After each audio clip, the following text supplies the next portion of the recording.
Miren, el pasado 27 de febrero del año pasado, valga la redundancia, el presidente de la República, Danilo Medina, en su discurso a la nación, dio a conocer una serie de decisiones y de medidas sumamente importantes. Entre ellas, el presidente habló del sometimiento ante el Congreso Nacional de un proyecto de ley que buscaba la disolución del Instituto Dominicano de Seguros Sociales, del antiguo Instituto Dominicano de Seguros Sociales, y que daba paso a la conformación del INDOPRIL, que es el Instituto Dominicano de Protección de Riesgos Laborales, que dirige nuestro buen amigo doctor Elizabeth Matos, que aprovecho para enviarle un afectuoso saludo. En el marco de ese proyecto de ley, esa ley se promulgó el día 30 de septiembre y entonces se emitió un decreto, que fue el decreto 397-19, donde se conforma una comisión. Dicha comisión está integrada por la Presidencia de la República, el ministro de la Presidencia de la República, el Ministerio de Economía, Planificación y Desarrollo y el Ministerio de Trabajo. Esas son las tres instituciones que conforman la institución que busca no solamente la disolución del IDCS, sino también la reubicación de los trabajadores del Instituto Dominicano del Seguro Social, que estaban compuestos en tres áreas. Una área administrativa, que es la área ejecutiva, la área corporativa, el área de salud. Hay que recordar que el IDCS tenía lo que le llamaban la prestadora de servicio Salud Segura, que era una ARS Salud Segura que pertenecía al Instituto Dominicano de Seguros Sociales. Pero eso fue cuando aparecieron las ARS. Correcto. Pero antes tenía uno de los mejores hospitales. Uno de los mejores hospitales traumatológicos que había aquí y de neurología era ese. Hospital, ¿cómo que le llaman cuando es para los estudiantes universitarios? Ese era un hospital docente. Un hospital docente. Uno de los primeros hospitales docentes que había aquí en este país. Oye, el que pasaba por ahí, el estudiante de medicina que pasaba por ahí, o pasaba por el Morgan, o pasaba por el Darío Contreras, correcto, o por el Mocoso Puello, Bueno, ahí había un maestro de maestro que yo tuve el privilegio de conocer, Daniel, que fue el doctor Ney Arias Lora. Muchacho. Yo tuve la que fue director del IDSS. Sí, y fue director fue secretario de la escuela. de Salud Pública. Y fue director de la escuela. Sí. Creo que él era médico neurocirujano, sin mal no recuerdo. Y además del hospital, entonces, diseminado por todo el país estaban las clínicas, las policlínicas del IDSS, es decir, que había un servicio a nivel nacional para los trabajadores, que ese era entonces su seguro médico, claro, de los trabajadores. Y tener un seguro del IDCS anteriormente era un privilegio, porque claro, tenía la red más grande de policlínicas a nivel nacional. No había una zona, o no hay todavía una zona en el país. Por ejemplo, cada circunscripción electoral aquí en el Distrito Nacional tenía una policlínica A, B, C, D, y a nivel nacional tenía su policlínica. ¿Por qué? Había una expansión de la industria azucarera, teníamos industrias por toda parte, y la mayoría de todos esos empleados, obviamente, que formaban parte del Instituto Dominicano de Seguros Sociales. Ahora, ¿qué resulta? Que con la disolución del IDCS, el presidente de la República autorizó la reubicación de ese personal.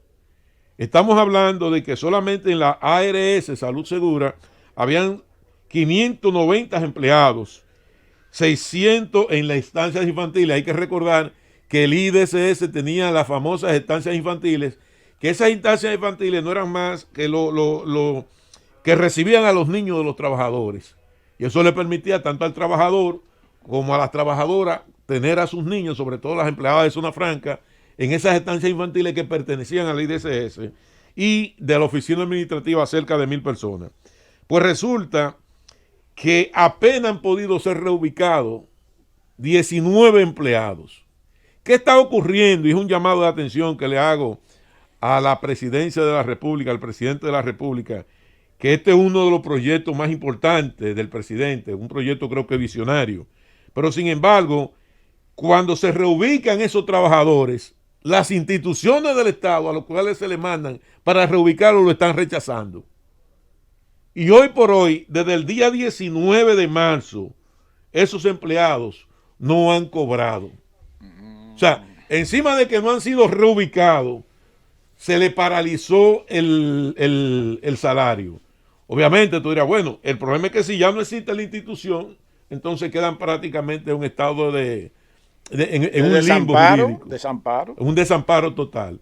Y yo creo que la mayoría de todos esos empleados jugaron un rol importantísimo en la República Dominicana. Muchos de ellos, personas con 20 hasta 30 años, los que no puedan ser reubicados, que lo pensionen, que le den una pensión digna, que lo envíen a su casa, pero que se le dé un trato digno, porque el presidente de la República, cuando sometió el proyecto de ley, lo primero que el presidente planteó aquí fue garantizarle a esa persona su empleo y reconocer los derechos que tenían cada uno de ellos. Entonces resulta contraproducente que desde el mismo Estado se estén reubicando a estos trabajadores y que sean las propias instituciones del Estado que estén rechazando a estos trabajadores y estos empleados del Instituto Dominicano del Seguro Social o del antiguo Instituto Dominicano del Seguro Social.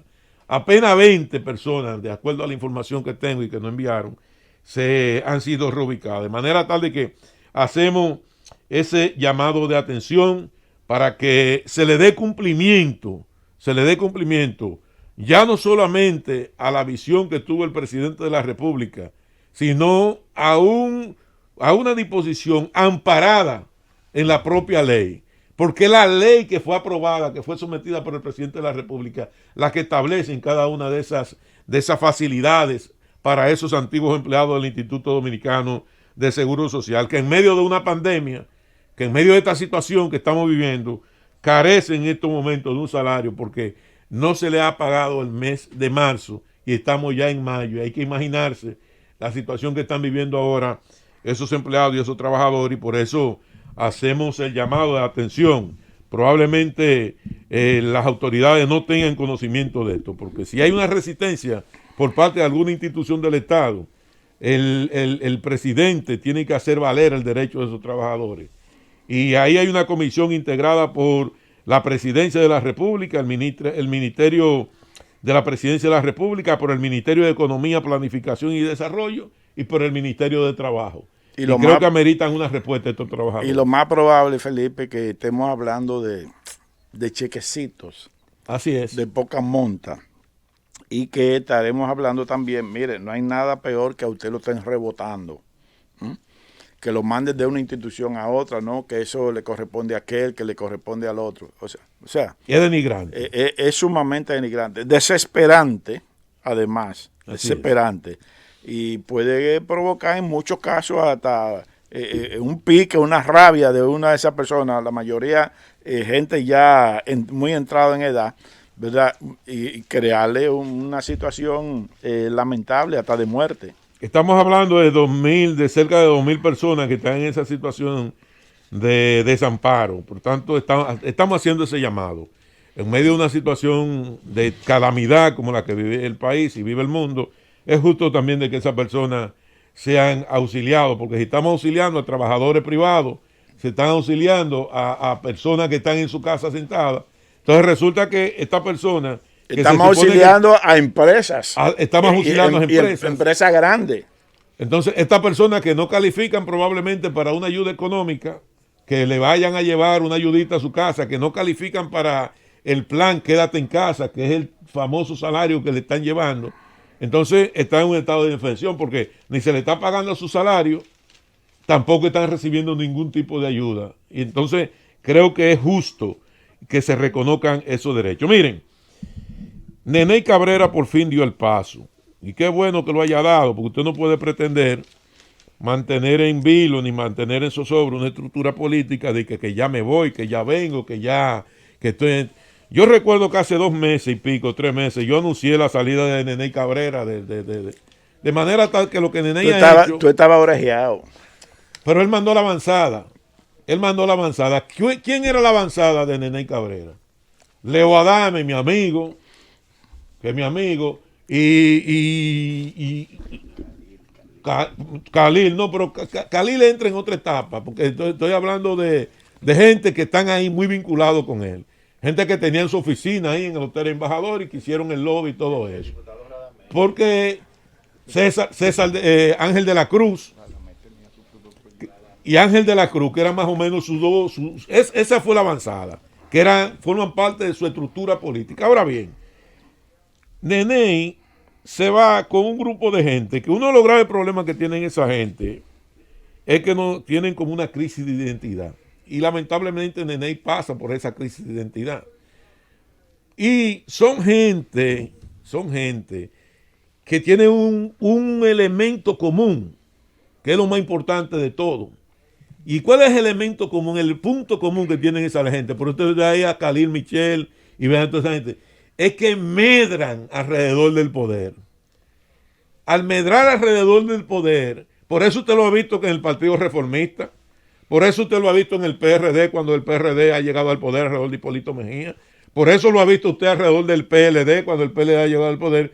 Entonces ellos piensan ahora que el PRM puede ganar, entonces hacen así, se abandonan, tiran porque no voy a decir que animalito, pero hay un animalito que de que huele el agua, Willy, lo primero que hace es que salta y sale huyendo.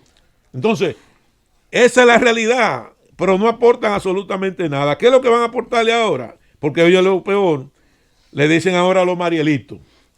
Porque ahora le dicen los marielitos, porque ni los respetan pero a no donde fueron. Pero no los maltraten. No, porque yo te estoy diciendo como que le dicen, ajá, si no los marielitos. Si hubieran ido al PLD, tú estuvieras diciendo lo mismo. No es eso, porque pues, hay daño, hay gente que lo que te hacen cosas. Porque ¿cuál es el olfato que hay? ¿Cuál es el olfato? Bueno, pero a lo mejor por lo que te digo, porque los marielitos se fueron a Cuba, de Cuba a Estados Unidos con un olfato, y cuando llegaron a Miami, lo que encontraron fueron cárceles. Y el principal rechazo que recibieron esa gente que salieron de Cuba en el puerto del Mariel fueron de los propios cubanos de Miami, que lo denigraron. No, pero y lo discriminaron. En el PRM lo han recibido con los brazos abiertos. Con los brazos abiertos. ¡Llega todo el mundo!